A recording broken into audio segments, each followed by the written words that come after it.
Okay, I see that we are populating the arrivals here. I'm just going to give it half a minute here and we'll get started.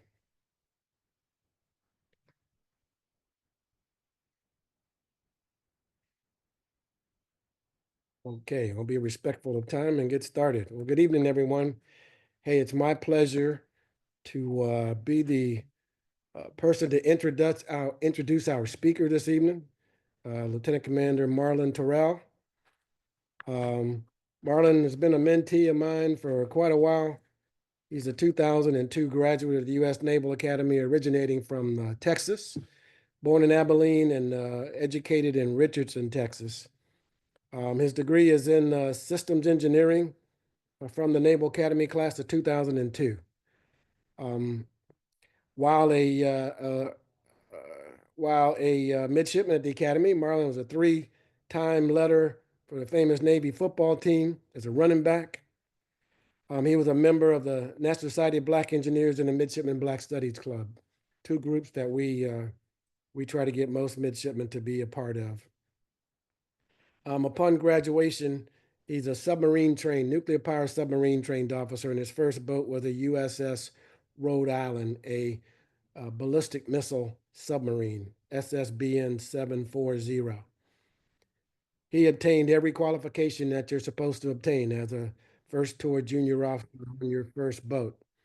And so he finishes that first sea tour with everything he was supposed to, and he went to the U.S. Naval Academy as a company officer, uh, the 13th company officer, as a matter of fact. And when we both served at the Naval Academy, Marlon did a tremendous job directing, leading, and mentoring young midshipmen to continue their successful tour. Um, there was a program for returning first shore tour company officers called the LEAD program, Leadership, Education, and Development. And from that program, you get a master's degree from the University of Maryland. So he maximized that opportunity as well. Um, around June of 20, June of 2009, he was at the Naval Academy in that company officer position. Marlon and I served at the Academy during that time. I was the chief diversity officer and was assigned, based on some circumstances, to be the commanding officer of the Naval Academy Preparatory School, which I brought Marlon, I should say, up to Rhode Island from Maryland to be my assistant battalion officer at the Naval Academy Prep School. Upon leaving military service, Marlon associated with the reserves and completed 20 years of honorable service as a lieutenant commander. Transitioning out of the military, um, Lieutenant Commander Terrell chose entrepreneurship as his next um, career opportunity, and he'll tell you all about that. He's presently the owner of two Chick-fil-A franchises, one in Woodbridge, New Jersey, and one in Linden, New Jersey. And he will talk all about some tips on how to get you where you need to go, and talk about that franchising opportunity as well. I would like the participants to, if it's a short question, if you would put it in the chat, and I'll call you out to ask that question when the opportunity exists, or if your question is of the type where it's better spoken instead of written. Um, just tell me in the chat that you'd like to ask your question. And when it comes to that point where I want to give Marlon a break from talking, then I'll bring up some of those questions. Or he's going to make sure he saves a little bit of time towards the end to take questions and answers. So without further ado, I give you Lieutenant Commander Marlon Terrell. Thanks again, Marlon, for coming out. You need to unmute as well. There we go. All right. Sounds good, Captain B. Thank you for the time. And I look forward to sharing some information with you all. So I'm going to share my screen here. Hopefully this evening, you all can leave, if you're a junior officer, leave with some ideas and thoughts about transitioning, because I'm going to lean really into my transition in the military. And then for those of you that have served and thinking about business, hopefully you get some lessons for that, and then maybe some JOs that you mentor that you can share some thoughts and ideas with. So first, I like to put up my information there. So like Captain Barnes said, I'm a submariner. I have my IG there. So if anyone wants to reach out and connect with me that way, my email, marlon.terrell@gmail.com, phone number 214-558-2097. And Calendly, you can always hit up my Calendly and find a time if you can, find a block, 30 minutes, hour, just to ask any further questions. So that's www.calendly.com/Marlon23. And just let me know where we met, and I'll set up time so we can talk, and you can just give me a call during the time you set up. So I have about 7 major topics I want to cover here. I kept it real simple, not leaning into the specifics of my story, but kind of big picture. And I'll tell you some stories behind all of these pieces that help with my transition. So first and foremost, when you think about transitioning, I think it's important to talk to trusted mentors. So for me, in my situation, I had 2 years left on my service, potentially, but there was 1 year that I had left to serve at the Naval Academy. So I need to figure out what to do with that year. And the Navy wanted to kind of keep me around for a little bit longer and have me do a longer tour, but I was ready to go at the end of that year. And so because of my relationship with Captain Barnes, because we had I had shown him what I could do and he trusted in me, I was able to go to a senior officer and then go to the admiral on the yard as well to get permission to continue to work for them at the Naval Academy Prep School. So between him and Admiral Fowler, who was the superintendent at the time, they just drew up some special orders for me and allowed me to go to Naval Academy Prep School instead of doing who knows what. And so that's why I say those mentors are very, very important. I think a lot of JOs kind of fall short of that and don't always understand why their next job didn't go as well as it could have. And it's sometimes because they're trying to do it on their own. All right. And then when I approached Captain Barnes, it was just, hey, I was asking him, what should I do? But I was also asking, what could I do for you? Is there a job for me? And because I was able to communicate in a way that I can help somewhere, that made him willing to help me. All right. And then beyond that, just getting guidance on transition options as a long-term strategy. So when I went to the National Society of Black Engineers annual event, or maybe it may have been BEA, I saw my old executive officer. And so I got the chance to talk with him and ask him about what he was doing. And he told me he was in the reserves doing canvas recruiting, this program that I could do out of the reserves that I had never heard of. And so because I did a good job for him on the boat, and because I was asking that question instead of just withholding information and keeping it to myself that I was transitioning, he was able to offer options. And that's what allowed me to transition from active duty at Naval Academy Prep School to the reserves and get into the reserves in a way I wanted to get into the reserves. So I immediately became a selected reservist for 30 days and then right into active duty reserves. And I did 5 years of active duty reserves. So now at the end of that 5 years, I had my original 9 years of active duty plus another 5. So I had 14 years of active duty, even though 5 were in the reserves. And that's one thing that a lot of people don't know. And I definitely didn't know at that time as JO about all the special programs to activate as a reservist. So keep that in mind as we continue to go through here. So understanding your selected reserve options and your IRR options. So one is CANREC. That's what I did at the time.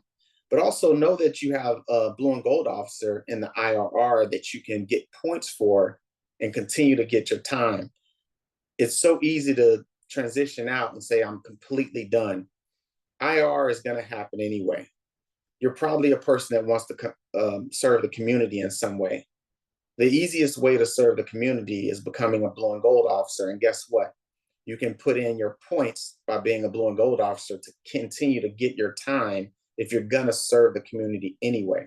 So what I hope you hear me saying is that if you serve the community, you can really not feel like you're in the Navy and wearing the uniform and have as many headaches and still get the time you need to get towards retirement, even if you did 5 years. If you're going to serve the community 15 years or longer, then serve as a blue and gold officer and see how you can get points towards retirement by doing that.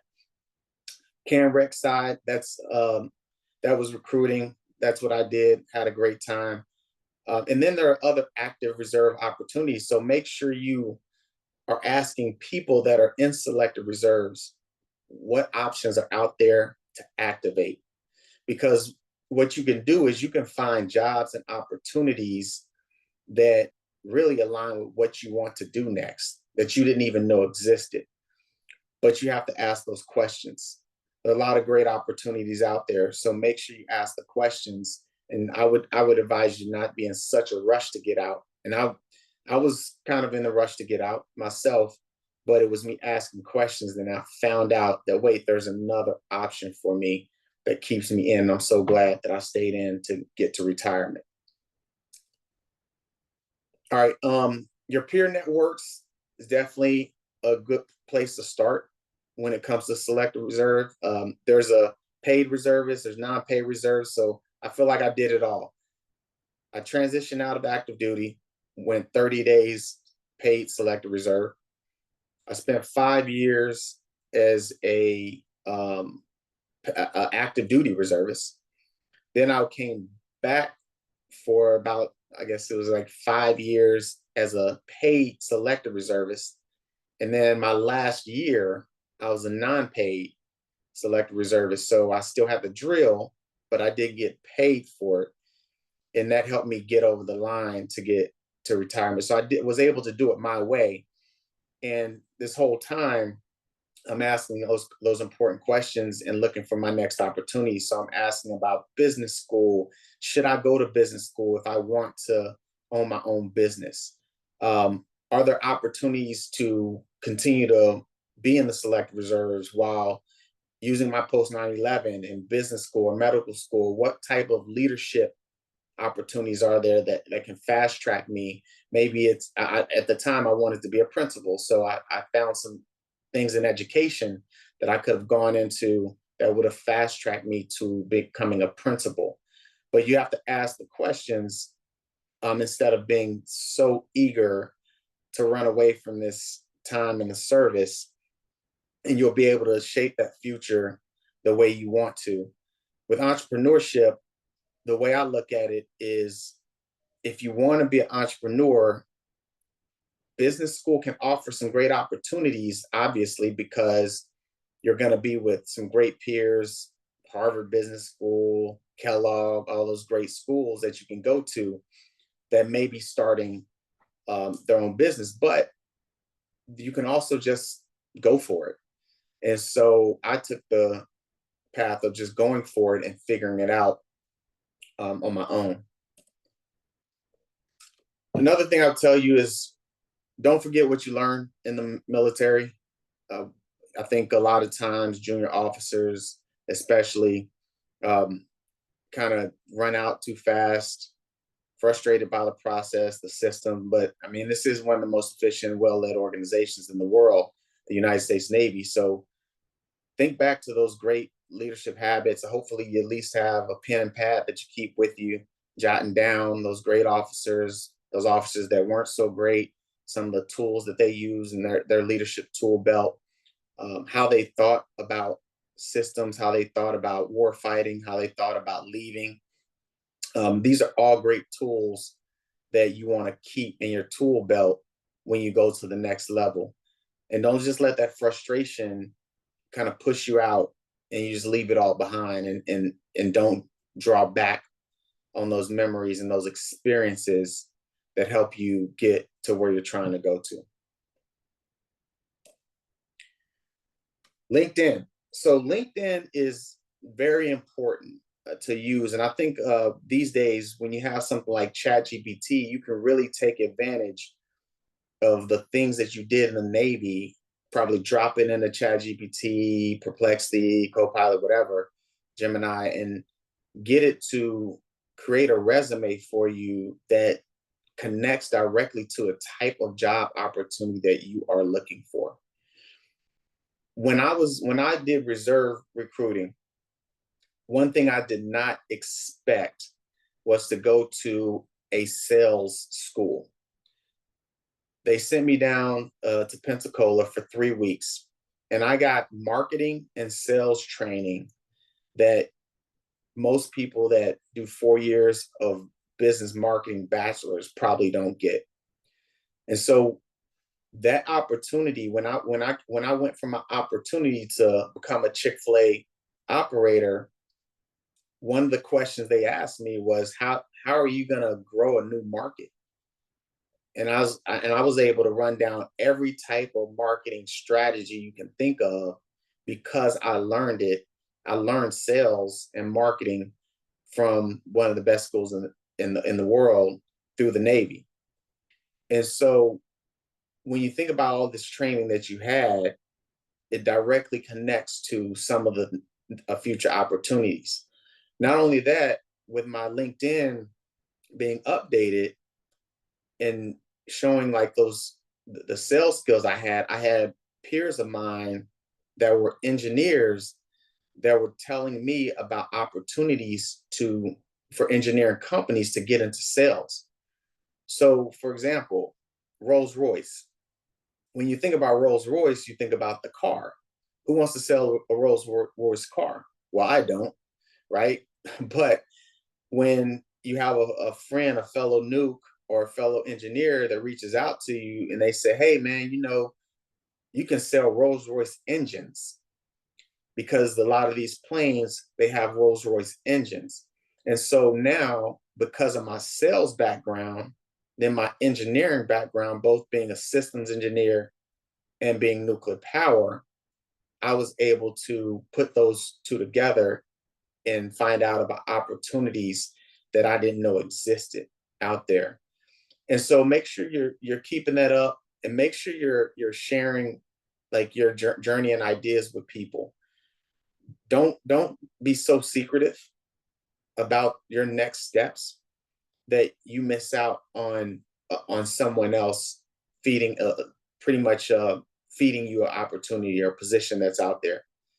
And I've seen that, to where people walk out not knowing what their next step is, or going into something that they just really don't enjoy, because they were applying for it without telling people they were applying for it, as if, oh, well, I don't want someone else to apply, so they may get it instead of me. Be confident and know that you bring something unique to the table. And if you love it, I doubt someone else, the person right to the left or right of you, loves it and is excited about it as much as you are. 9 times out of 10, that person to the right or left of you can offer guidance, ideas. They may be thinking about it for you. I can't tell you how many people, when I was telling them about the Chick-fil-A opportunity, they were telling me, oh, I met this guy that owns a Chick-fil-A. And so that gave me people I could go talk to in order to get more advice and counsel about my Chick-fil-A process. But I didn't know at the time that within Chick-fil-A, if you don't go and talk to owner operators, current ones, then you're not going to have an opportunity. It's not going to happen for you, because they're going to reach out to other owners and see if you know anyone. And when there's no one that knows you, or you can't put another owner operator on your application, then Chick-fil-A isn't really going to look at you as becoming one of their owner operators.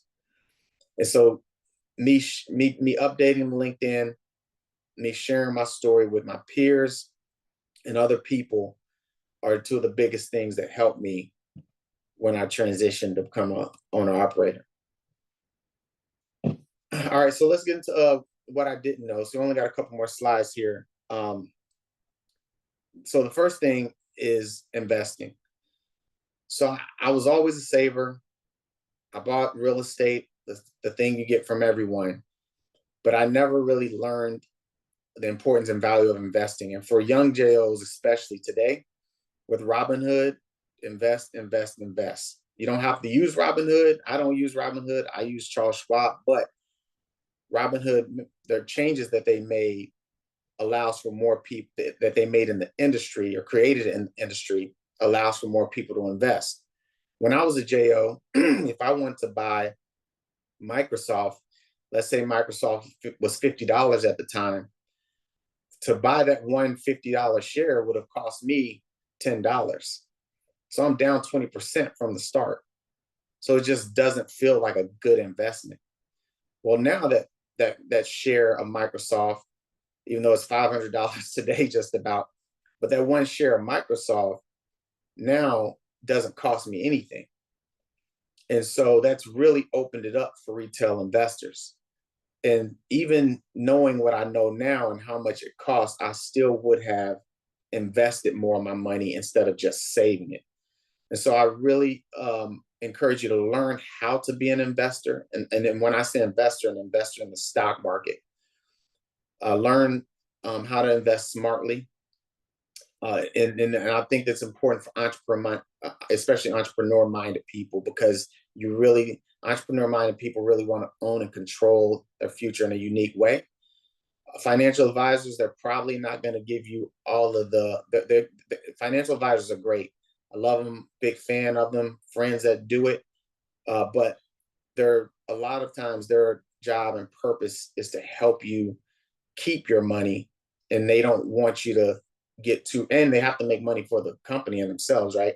So they're not gonna really push you into what they would consider to be more risky investments. But when you're young, you have a long ways to invest. So you have time to invest in single stocks. You have time to invest in ETFs. It doesn't have to be split up into these mutual funds and things like that.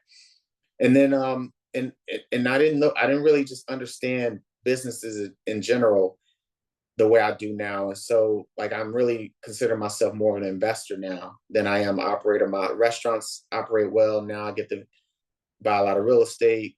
I'm heavily involved in the venture capitalist world, private equity, stocks. And so now I get the chance to watch and let my money work for me.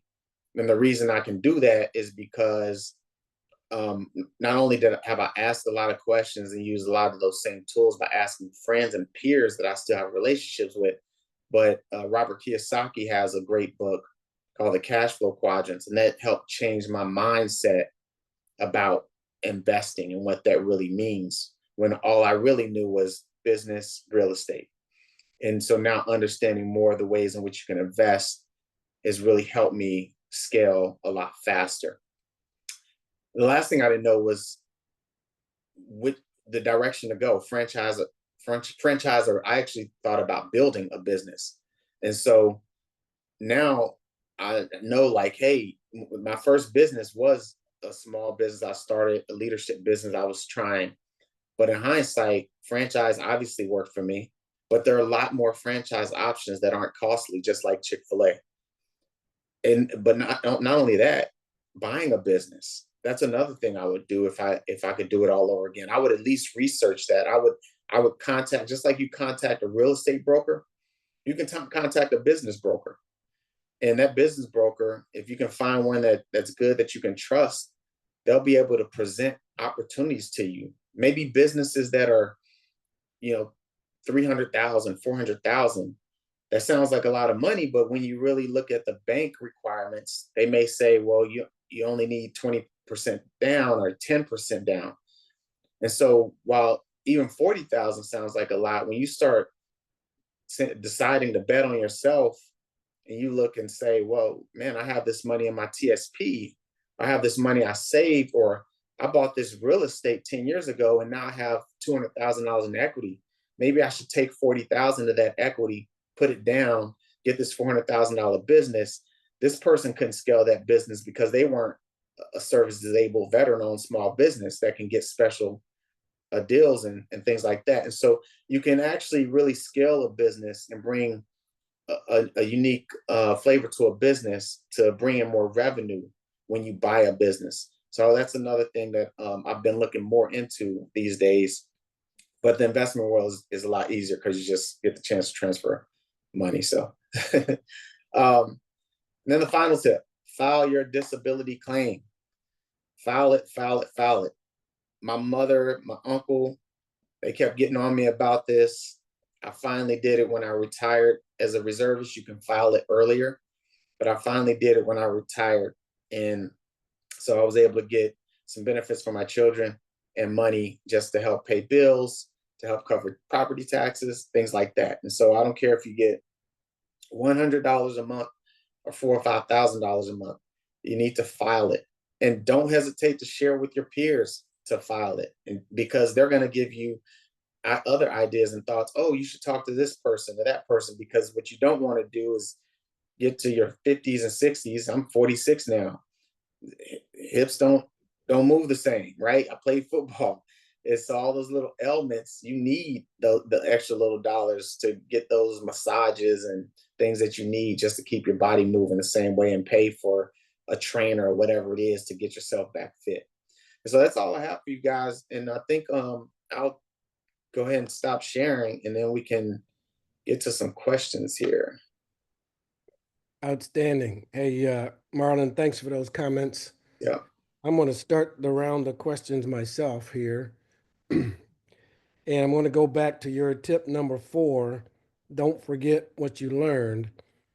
And I'd like you to talk about when I visited your Woodbridge franchise, you told me that your initial setup was you set up your work team like the teams you were used to working on in the command. You had an operations officer and a training officer and an HR director, but these were familiar to you from your military experience. Tell me about how that helped you in your first franchise. Yeah, absolutely. So when you start a company, you're going to have a team. And so I just looked at my team the same way I look at, JOs, chiefs, department heads, and then the captains. So I started off as kind of like the captain, but now I have a GM that she handles all that. You can call me like, I wouldn't even say squadron. Now I'm like group.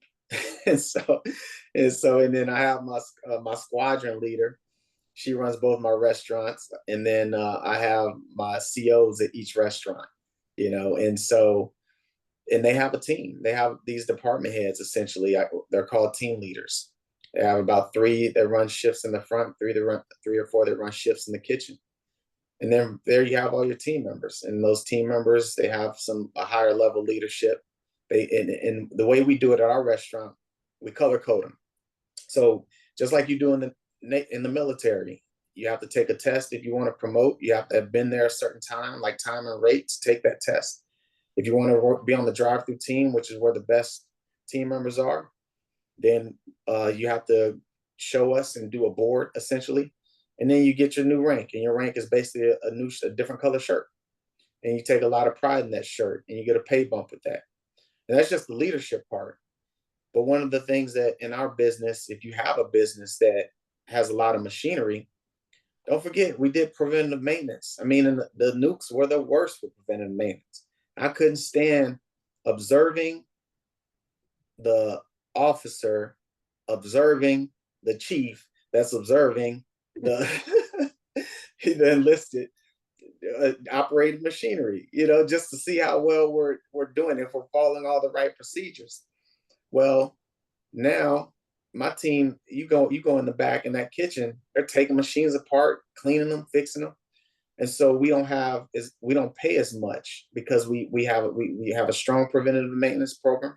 We follow it to the T, and we know how to fix our machinery. And so I don't have to spend $10,000 a month at 10 years into the business now just to keep my machines going, or to keep buying new ovens or new fryers, any of that stuff. Right. And I have watching wear and tear on gaskets. So between the leadership structure and the little things like preventative maintenance, and we can go down the list of all the things that we do. I say my Chick-fil-A is just like a submarine that doesn't go out to sea. And so all the way down to cleanliness, what we scrub this part of the restaurant on Monday night, this part of the restaurant on Tuesday night. We do the ceilings on Wednesday. We do the vents on Thursday. We do the walls on Friday. And that way we keep a very clean environment. That's Hopefully huge. that answers. That's huge. Yeah, that's a great answer. And there's two people that I can see on the list here, Mike Files and where is Ernie Taylor, both who've had previous recruiting experience. And so you talked about that sales training that we all went to. I had 3 tours in recruiting. Absolutely excellent comment about that. When you go through that marketing and sales training, and I mean, it was a little different when you went there, but it was conversation, curiosity, conviction, trial, close, and a close. I Yeah. still remember that from way back when, but I've used Mhm. all throughout my career. So that's a great comment. As we go to a lot of great schools here in the military, and to utilize that years later when you franchise out, that's a great comment. Okay, Yes. anybody else have questions? I don't see any in the chat, but if you have a question, then unmute and answer it now. Ask it now. There is a question in the chat asking about the author of the book that was mentioned. Yeah, would you give the author and the book that you mentioned in your comments earlier? Yeah, Robert Kiyosaki, the same guy that wrote Rich Dad Poor Dad, Rich and Dad the Poor book Dad. title is Cash Flow Quadrants. And I actually bought the Cash Flow board game. There's an adult version and a kids version, and I get the chance to play that with my kids. So we talk about assets and liabilities when we play that game. It's a little bit better than Monopoly to really help you understand and how money moves in society. And I'll say hello to my boy Mike also. Got it. Mike was he was one of our cadre when I was at Naps, but I was just a great dude, good friend. All right, if you guys don't start asking questions, I'm gonna start calling you out. Yeah, Mary McAdams, you have a hand? Hello. My question centers around the fact that I came in late, so I apologize if you already answered this question. Um, but I'm wondering, is there a summary to how you started with your franchising with Chick-fil-A, like step one, two, three, I'm the military. I need that logical start. Step one, I end on step 10, and I got my first Chick-fil-A. Can you kind of go through that again for us or for Hey, me? Thank you. that's a great question, Mary. Yeah. So how about that? I'll just as brief as possible tell you what Chick-fil-A is looking for. All right. And they're looking for competency, character, community, and chemistry. So those are the 4 C's. Competency, they look at your education. Character, no bankruptcies or anything crazy financially. Chemistry, wherever you want to go, which is great for us military people. We have probably lived in 30 different places, so the options are almost endless. But the one thing, Mary, that you cannot start today, because all those other 3 we all have, what you can't start today is showing your commitment to community. Because like Captain Barnes was talking about how they interviewed him and they wanted to know everything about me. Well, they want to interview friends you went to high school with, and they want to ask, were you a community person then, or friends you went to college with? And so they want to know that you have a real history of serving the community. And then the other one is leadership. So they have an L&E, a leadership, and so which we all have leadership experience. But then the entrepreneurial spirit is the only other one that you can't start today necessarily if you're applying today. You either have started a business or you haven't. You either have owned a rental property or two or you haven't. And so, like, kind of showing that true entrepreneurial spirit throughout your life is important. So, competency, character, community, chemistry, leadership, and entrepreneurial spirit. And then, you know, whether you feel like you have those or not, and you say, hey, I want to apply for this, you can always reach out to me. I can give you more advice and counsel, or someone local. If you go to a Chick-fil-A quite a bit, ask if the owner operator is there, if they're willing to talk to you, because you have to get in that restaurant. But before you submit an application, you want to go onto Chick-fil-A's website, and you want to go to they'll typically have like some type of chat similar to this, where those who are making the selections and the decisions are going to be there. And if you apply before you talk to them and kind of they get to know you a little bit, you'll pretty much do yourself a disservice. So that's the first thing you want to do. All right. Well, I appreciate that. I'm doing this for my son. He doesn't know this yet, but That's all right. That's what we're here for. so he works for Boeing, but at some point he plans on retiring. So the point to the other question I would have is, how long was that process for you, Marlon? That's another great question. Yeah. It took about 2 years. 2 years. 2 years. Yeah, to select. Okay. Yeah. So when I got But all interviewed, of the other stuff you already had, like you said, the leadership, the community, the character, and I can see that, yes. But the whole process was 2 years. And someone told me that there's a number of interviews you have to go through. Yeah, about 10, 15 interviews.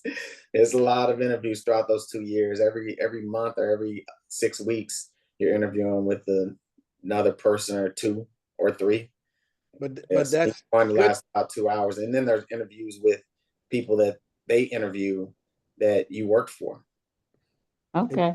And so that's a good thing that you're still getting interviews, meaning you're successfully making it through the sausage process. Yeah, and they Hey, tell you about 2 weeks. After every interview, they'll let you know, hey, we're going to reach out to you in 2 weeks and let you know you're moving forward, or no, not now. And they won't tell you why they didn't select you either. So they just kind of tell you, So Barry, when I got interviewed, he was probably a year and a half already yeah, into the process. yeah, And for those of you that have been CEOs or department heads and you've been interviewed for one of your people receiving a TSSCI SPCAT clearance, that's as close as I can remember to what this interview was like. It was 45 minutes, and it was everything about his lifestyle that I knew, whether he drank or not, ever did drugs, partied, his families, what did the wife look like, what did the kids look like. It was the most comprehensive interview that I've ever given, but oh, they're serious. mm. Okay, next question, unless I'm gonna keep asking them.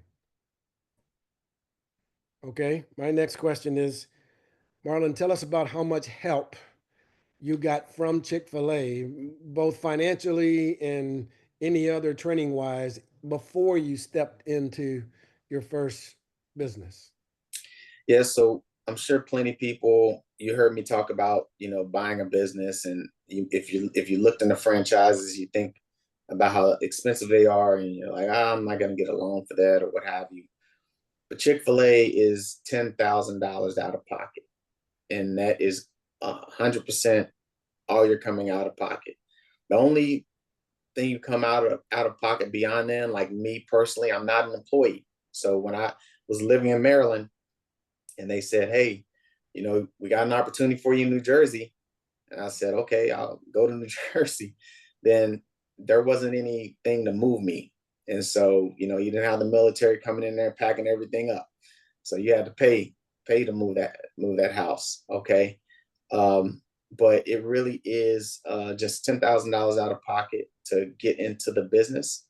And then once you're in it, Chick-fil-A comes alongside you and they give you a leadership team that they pay for, and they cover that leadership team. They cover the cost of the restaurant, all that stuff. They build the restaurant.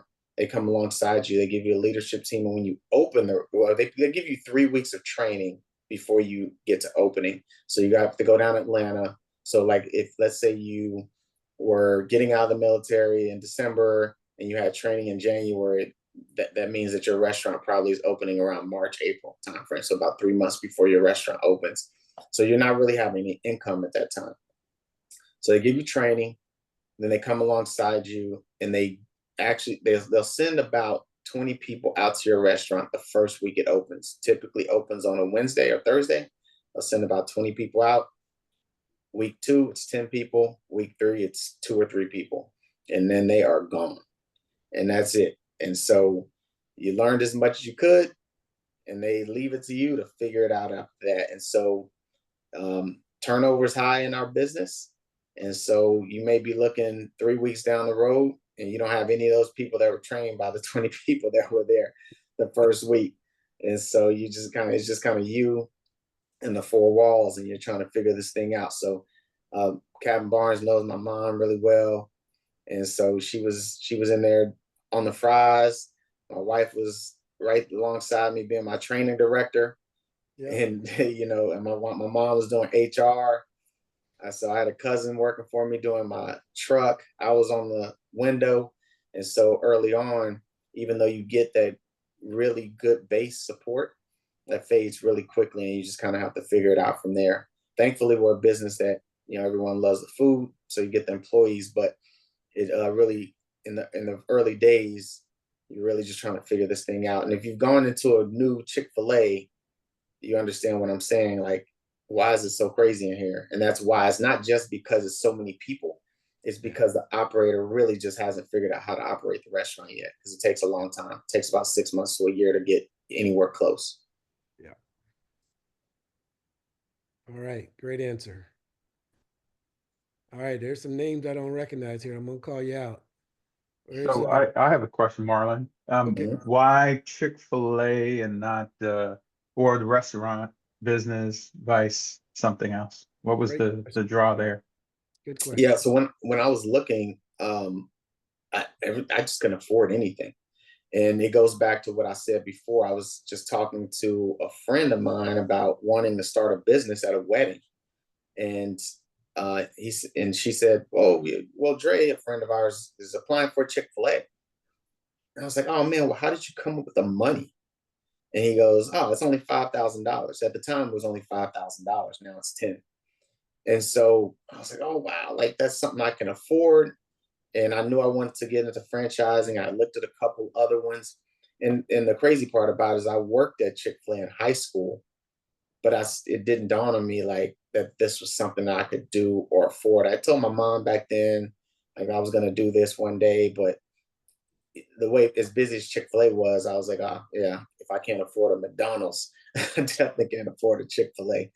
And so, so the cost definitely was part of it. And then overall, just the values, I was able to go into the restaurants and meet people. And then obviously I worked there before. And so I just really missed that atmosphere, and it felt like being home. It's all about people, serving the community. And that's what we had always done. That's what I always done in my life. And then obviously that's what I did in the Navy for years. Great question. In converse to that, I had heard, I don't have any way to back this up, but I heard that if you wanted a Dunkin', not a Dunkin', a Krispy Kreme's franchise, you needed to have $500,000 in cash in the bank, or a line of credit for $500,000 before they'll give you one of those franchises. Yeah, franchises are expensive. Yeah. Costly. Okay. I see a Richland Ivy. I don't recognize that name. Welcome. I do. Okay. Richland. Hi, sir. How you doing? Hey, what's up, Richland? I'm just a lieutenant commander. I'm not a captain, so I don't know about all that sir stuff. So yeah, no, Mr. Barnes, yes, Marlon and I have been in contact over the years. Interesting enough, I'm a Navy public affairs officer. Literally yesterday became the Fleet Forces public affairs officer there, and just got selected for a captain. So Marlon and I, thank you, have been talking since 2023, because Chick-fil-A was my very first job as well. And as I know that this time in the Navy is going to come to an end, I have more days behind me than ahead of me. So Chick-fil-A is actually something that I'm very interested in. So Marlon has been a true mentor. And when I saw that he was doing this tonight, I was like, I definitely have to be here. So it's just been encouraging, even as I stepped into the new role yesterday, just trying to think through all those things and processes and people and leading teams. And some of the things he said tonight really resonated with me and just helps me in the current position and as I look forward to the future. So I think it's important, like you said, Marlon, every opportunity that we have to learn or gain or work with someone, because even like I said, today, it was early this morning, I saw that you were doing this, and I could have easily said, oh, well, I already know Marlon, I already talked to him, but I didn't do that. And I'm glad I didn't, because I still learned new things, or it gave me a little bit more energy to be like, okay, you got this, or to think about things a little differently. So I definitely appreciate that. I guess if any question I have would be, I know you talked about marketing and sales, and this is something I could probably, figure out, especially being in public affairs. But is that just for Navy recruiters, or is that something that the Navy offers to other community people in the Navy? Yeah, it was just for Navy recruiters. And Richland, it just so happened that when it came time for me to apply for opportunity, it was in a growth market. But me and Captain Barnes were talking earlier about how there was only like one other Chick-fil-A in all the area, and it was in New York City, or actually one in New York City wasn't. There was one in Jersey that had opened 2 years prior in the northern part of Jersey. And so if I couldn't speak to them about growing a market in on that level, then I probably wouldn't have gotten the opportunity. And so it just opened up a door that would have probably been closed to me. Now, for those areas that are not growth markets, where they have Chick-fil-A's already there and thriving, that skill set for applying would not be as important. But it is, for just maybe recruiting. Yeah, that's a great question. And I got to think that as a public affairs officer, the number of senior officers that you brief on a routine basis, that you would kill the Chick-fil-A interview with your ability to just show poise and be affluent in your speech. That would take you far. Absolutely. Thank you.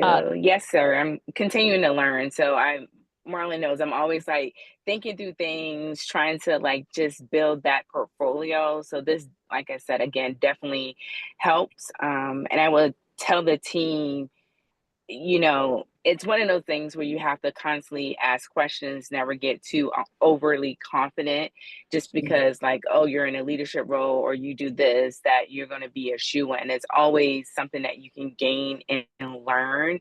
So I appreciate this opportunity, and I'm still in it, and I'm still going to learn. And it's great being connected with you, Marlon. So thank you. Absolutely. Can't wait to get you on the Chick-fil-A side. I would also suggest to you, if this is your first fireside chat, that you go to the NNOA website. We record these and we archive them. And so you may find that several other previous fireside chat guests might also help you in your thought process on your next step as well. Yes, sir. I definitely will. And I know you mentioned Michael Fowles, and Michael and I have been friends since I want to say 2009, when I was like a Lieutenant JG working at Chief of Naval Personnel Office in DC. So it's just amazing to see those connections. He's actually the one that got me involved with NNOA. So yes, I would definitely check it out. Awesome. Very good. I think I first met Mike when he was either an ensign or a JG, so that tells you how far back as well. Okay, we got about 10 minutes to go. I'm gonna put somebody else on the spot. Well, I have my hand up. I have a few other questions. I don't have you Tony. radar there. Go ahead. I see your hand now, Mary. Go ahead. Okay. So I had my hand up a while back, and so now I have like 3 points, and I'm hoping I don't forget them. Um, on the Chick-fil-A piece, Mark, I, I'm wondering why I have to drive so far from my house to get to Chick-fil-A. So it's just like, oh my God, why is it on? It's like it's in the middle between these two major little cities, right? Mhm. And I know it has something to do with something, but I ain't quite figured it out. And so maybe you can talk a little bit about why you have Chick-fil-A's. Like it's one in it's not even one in Hilton Head. It's one in Bluffton and one in Beaufort. And then they have one on the campus of this small college. But it doesn't really offer anything. It only offers sandwiches, no Like Sam. salads, anything like that. Yeah. So that's one of my questions. The other question would be, I really wanted a Starbucks franchise, and I really see them popping up all over the place here, and that's what I really need to work on. And so, if you know anything about why and how Starbucks does theirs, that'd be awesome. And my third point would be you can find the TAT Fireside Chats and anything else we have quicker if you go to the NNOA YouTube channel, not to the website.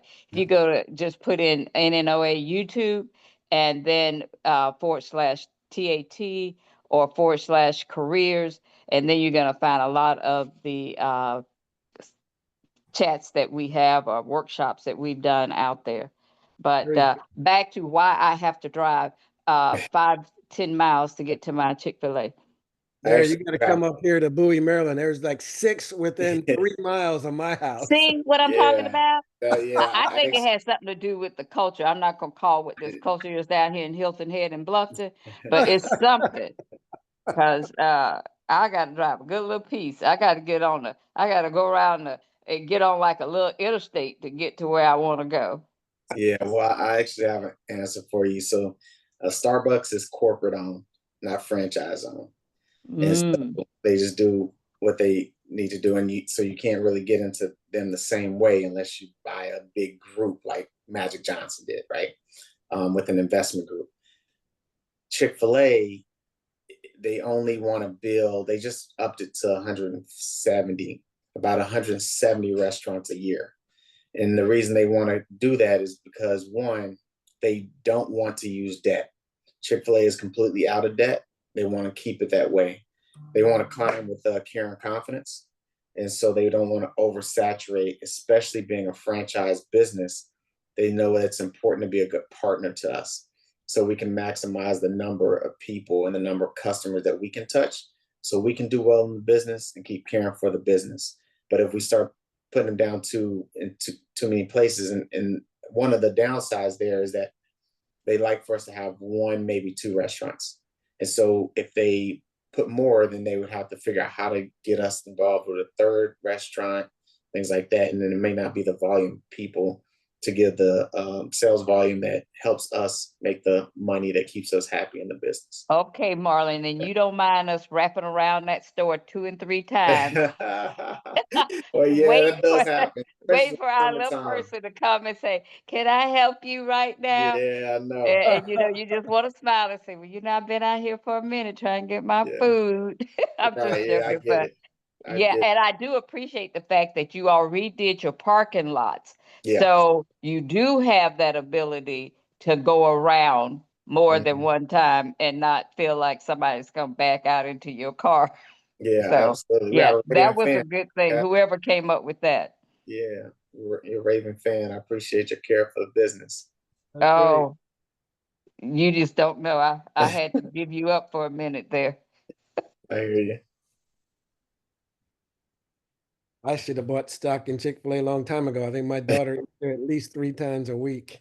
Yes, See, that's Starbucks for me. I need yeah. stock in Starbucks. I love it. Anybody else? Any other questions? Yeah, We're Justin down to Roberts. the last 5 minutes.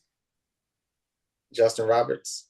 Yeah, how Yes. you doing? Glad I could make it on the chat. I had a financial related question. Mhm. I guess from the time you transitioned off of active duty, did you maintain your TSP throughout the reserves into retirement, or did you shift to like a civilian IRA?